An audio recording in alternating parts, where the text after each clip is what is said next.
जी हां, मोदी के लोगों को ट्रंप ने लगवा दी हाथों में हथकड़ी और पैरों में बेड़ियां। फोन करते रह गए मोदी, ट्रंप ने कॉल तक नहीं उठाया। बहुत स्वागत है आप सभी का। आप देख रहे हैं द राजनीति का विशेष सेगमेंट खबर और विश्लेषण। मैं हूं जब्बार खान। दोस्तों, आखिर मोदी के दोस्त ने मोदी के लोगों के हाथों में हथकड़ी और पैरों में बेड़ियां डाल करके भारत क्यों भेज दिया? आखिर ऐसी क्यों स्थितियां आई कि मोदी तो ट्रंप को अपना लंगोटिया यार बताते रहे, मगर ट्रंप ने एक नहीं सुनी?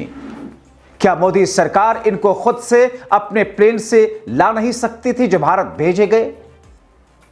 अगर आतंकवादियों की तरह जिस तरीके से जो लोग भारत लाए गए, अगर उन्हें मोदी सरकार खुद नहीं ला सकती थी, तो कम से कम अमेरिकी राष्ट्रपति से आग्रह करके इज्जत के साथ वापस भेजने की बात तो कर सकती थी।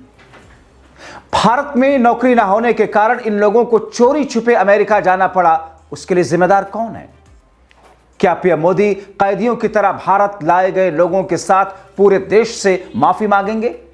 और क्या ये कहेंगे कि हम अपने देश में ऐसी व्यवस्था बनाएंगे ताकि इस तरीके से लोगों को विदेश में बेइज्जती का सामना ना करना पड़े? दोस्तों, सवाल बहुत हैं, हालात गंभीर हैं, मौका नाजुक है, खबर संवेदनशील है, क्योंकि मामला नीति, विदेश नीति, मोदी सरकार, ट्रंप और मोदी जो खुद को ट्रंप का दोस्त बताते थे, ट्रंप ट्रंप ट्रंप ट्रंप, अब की बार ट्रंप सरकार जाकर के करते थे। किसी भारतीय प्रधानमंत्री ने पहली बार विदेश नीति को ज्योति पर रगड़ा था जैसा प्रधानमंत्री मोदी ने किया था। मगर ट्रंप ने क्या किया? ट्रंप ने हमारे लोगों को हाथों में हथकड़ियां, पैरों में बेड़ियां, कैदियों की तरह, अपराधियों की तरह, आतंकवादियों की तरह, मालगाड़ी वाले, वो हवाई जहाज जो माल ढोता है, उसके थ्रू उसने ठूस करके भारत में ला करके फेंक गया। और मोदी साहब मोदी मोदी मोदी मोदी आप भी करते रहिए अंधभक्तों की तरह। दोस्तों, यूएसबीपी यूएस बॉर्डर पोर्टल के ट्विटर हैंडल से शेयर गए इस पोस्ट को, इस तस्वीर को आप देख लीजिए, फिर खबर में आगे बढ़ते हैं।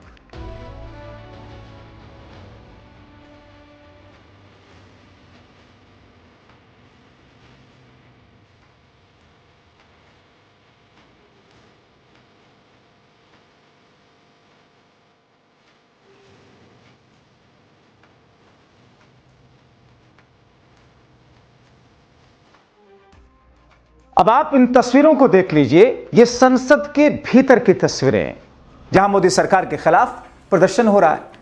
हरियाणा का अपमान नहीं सहेंगे, नहीं सहेंगे, नहीं सहेंगे। गुजरात का अपमान नहीं सहेंगे, नहीं सहेंगे, नहीं सहेंगे। कभी सरकार हाय हाय हाय हाय हाय हाय, बुज़दिल सरकार शेर। दोस्तों, आपने दोनों तस्वीरें देखी। एक तस्वीर वो जिसमें हमारे भारतीय, हमारे भाई कैदियों की तरह, आतंकवादियों की तरह ठूस करके अमेरिका के उस क्रूर व्यवहार का शिकार हुए।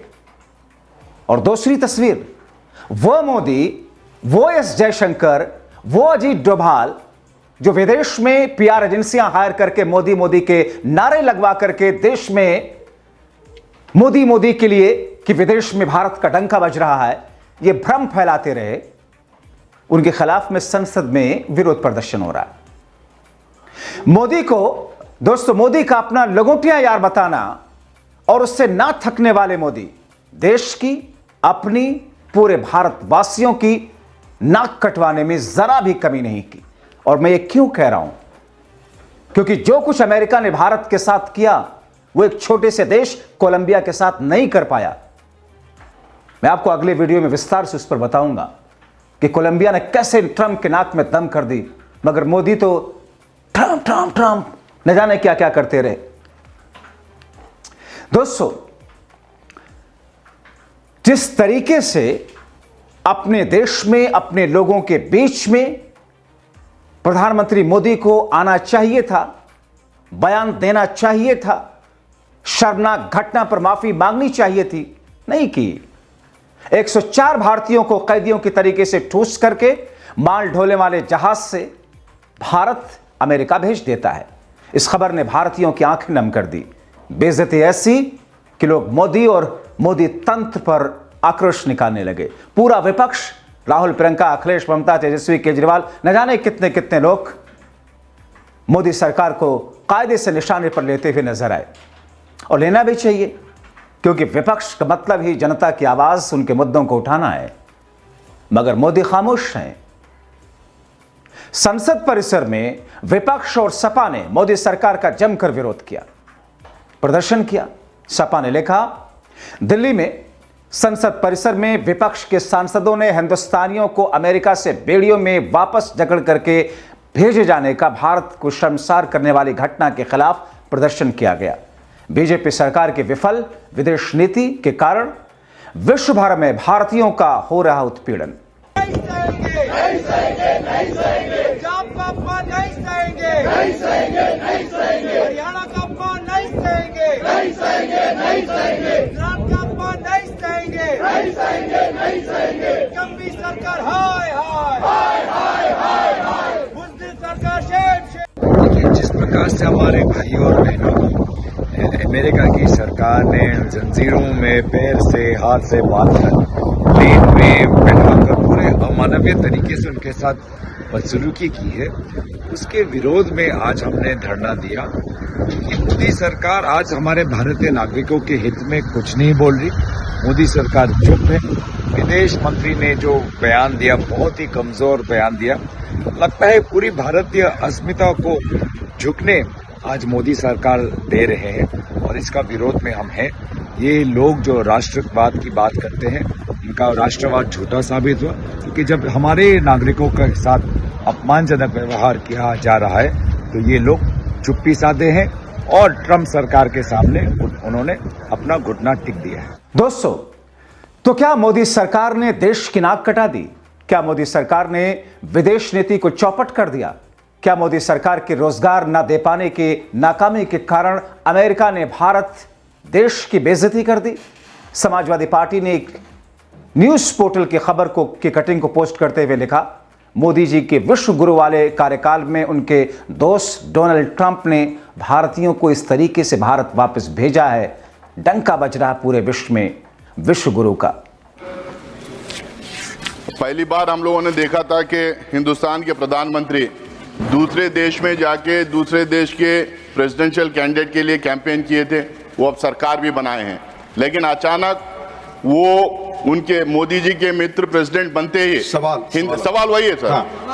वो मित्र वहाँ प्रेसिडेंट बनते ही पहला अटैक हिंदुस्तानियों पे है। हिंदुस्तानियों को जिस तरह से इंसल्ट किया गया, जिस तरह से ह्यूमिलेट किया गया, जिस तरह से चेन पहनाया गया और जिस तरह से चेन पहनाकर बेइज्जती कर भेज रहे हैं।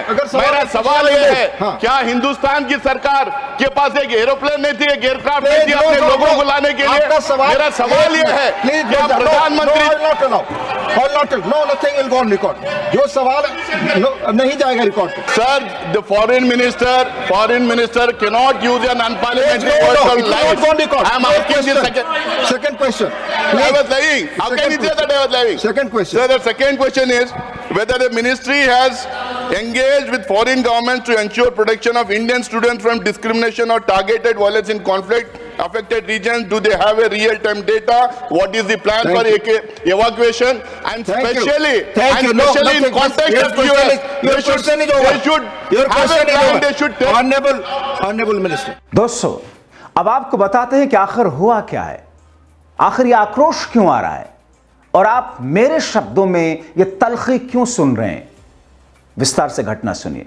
4 फरवरी की सुबह 3 बजे अमेरिका के हिसाब से, यहां तो 5 बजे हुआ। टेक्सास के एंटोनिया से एयरपोर्ट से भारतीय लोगों को अमेरिका का माल ढोने वाला जहाज करीब 40 घंटे 12,913 किलोमीटर का सफर तय करके 104 भारतीयों को आतंकवादियों की तरह, कैदियों की तरह, अपराधियों की तरह माल ढोने वाले जहाज में ठोस करके भारत ला करके पटक करके चला गया। और उस पर सुनिए, हाथों में हथकड़ियां लगी थी, पैरों में जंजीरें थीं, बेड़ियां थीं। उस प्लेन में टॉयलेट भी अगर जाना था उन भारतीयों को तो घिसटते हुए जाना पड़ा है। और सरकार अपने लोगों को रिसीव भी करने जा रही है। 104 लोग जो कि कैदियों की तरह भारत लाए गए, उसमें 33 हरियाणा, 33 गुजरात, पंजाब के 30, महाराष्ट्र के 2, उत्तर प्रदेश 3, उत्तर प्रदेश के 2, चंडीगढ़ के 2 लोग शामिल थे। हैरत और अपमानजनक बात यह कि अमेरिका से डिपोर्ट किए गए 104 भारतीयों को लेकर यूएस मिलिट्री का C-17 प्लेन 5 फरवरी को पंजाब के अमृतसर एयरपोर्ट पर उतरा, मगर जिस तरह इनको माल ढोने वाली जहाज में ठूंस कर भारत लाया गया, हथकड़ी लगाई गई, बेड़ियों में जकड़ा गया, सिर्फ मोदी नहीं बल्कि पूरे भारत के लिए शर्मनाक स्थिति है।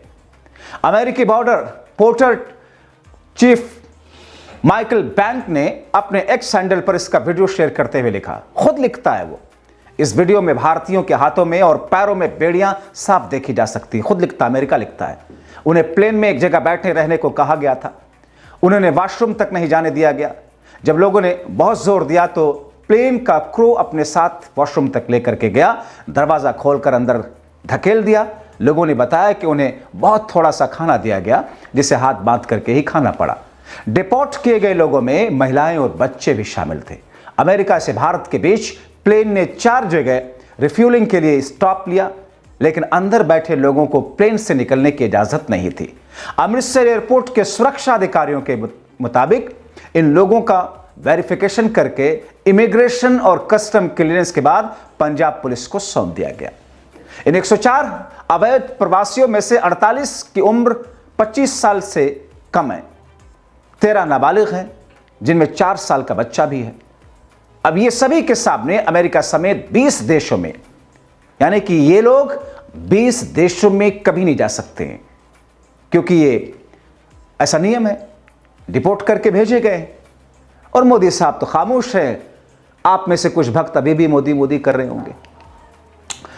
क्यों नहीं जा सकते हैं दरअसल 20 देशों में ये लोग अमेरिका समेत? क्योंकि बायोमेट्रिक स्कैन किए गए। कनाडा, न्यूजीलैंड, ऑस्ट्रेलिया, ब्रिटेन समेत 20 अन्य देशों में ये नहीं जा पाएंगे। अमेरिका का वीजा नीति करीब 20 देश फॉलो करते हैं। माइकल बैक्स ने लिखा कि आउट इमेज अमेरिकी बॉर्डर पेट्रोल पोर्टल यूएसबीपी ने अवैध एलियंस को सफलतापूर्वक, जी लिखता क्या है, अवैध एलियंस को सफलतापूर्वक भारत वापस भेजा है। यह अब तक की सबसे लंबी डिपोर्टेशन फ्लाइट थी जिसके लिए मिलिट्री एयरक्राफ्ट का इस्तेमाल किया गया। यह मिशन अवैध प्रवासियों के निष्कासित करने की हमारी प्रतिबद्धता को दिखाता है। आप अवैध रूप से सीमा पार करते हैं तो आपको वापस भेज दिया जाएगा। यह लिख करके एक तरीके से कहते हैं ना, मारना कम घसीटना ज्यादा, आम भाषा में वो किया उसने। हैरत है दोस्तों, भारत खामोश, देश के कर्ता धर्ता मोदी खामोश। आपको यह भी बताऊं कि बताया जा रहा है कि अभी फिलहाल अमेरिका ने 205 अवैध भारतीयों को डिपोर्ट करने के लिए चिन्हित किया है, लेकिन पता कितने? 19,000 के आसपास है इसकी तादाद। बाकी अगली खेप में 200 कुछ लोगों को, जैसा कि 205 लोगों को भेजा जाएगा। 186 भारतीयों को डिपोर्ट करने वाली लिस्ट भी सामने आई थी। ट्रंप ने अमेरिकी राष्ट्रपति का पद संभालने के बाद अवैध तरीके से रह रहे लोगों को डिपोर्ट करने का आदेश दिया था। ग्लोमास्टर को भारत भेजने पर लगभग 6 करोड़ रुपए का खर्च आएगा, ऐसा वहां का लग रहा है। दरअसल दोस्तों, ट्रंप ने 20 जनवरी को राष्ट्रपति पद की शपथ लेते ही एग्जीक्यूटिव ऑर्डर पर साइन करके अवैध अप्रवासियों की एंट्री बैन कर दी। उन्हें पकड़ करके बॉर्डर पर छोड़ने की पॉलिसी का ऐलान किया। ट्रंप ने चुनाव कैंप में भी अवैध अप्रवासियों को देश से निकालने का वादा किया। उन्होंने अमेरिका के इतिहास का सबसे बड़ा डिपोर्टेशन किया। ट्रंप मानना है कि दूसरे देशों से लोग जो अमेरिका में अवैध तरीके से घुस करके अपराध करते हैं, यहां नौकरियों के बड़े हिस्से पर अप्रवासियों का कब्जा है, इससे अमेरिकी लोगों को नौकरी नहीं मिलती। ट्रंप ने अपने दूसरे कार्यकाल के पहले कानून लेकिन रिले एक्ट पर साइन किए। इस कानून के तहत फेडरल अधिकारियों को उन अवैध अप्रवासियों को हिरासत में लेकर के डिपोर्ट करने का अधिकार है जो किसी आपराधिक गतिविधियों में शामिल रहे हैं। दोस्तों, मोदी जी खामोश हैं। संसद में आज बताया गया, बोला गया, क्या कहा गया, अगले वीडियो में विस्तार से आपको दिखाऊंगा। मोदी खामोश, अजीत डोभाल खामोश। आप सोचिए, मोदी तो पिछले टेन्योर में जब गए थे, जिसमें जो बाइडेन जीते, राष्ट्रपति बने थे, आपको कूटनीति के हिसाब से बताऊं दोस्तों कि जब किसी देश में चुनाव होता है तो किसी दूसरे देश के राष्ट्रीय अध्यक्ष को चुनाव के बीच में, कैंपेनिंग के बीच में अवॉइड किया जाता है जानने से। लेकिन हमारे वाले मोदी जी वहां जाकर के डोनाल्ड ट्रंप के साथ अब की बार मोदी सरकार चिल्ला रहे थे। भुगतिए। अभी के लिए इतना ही।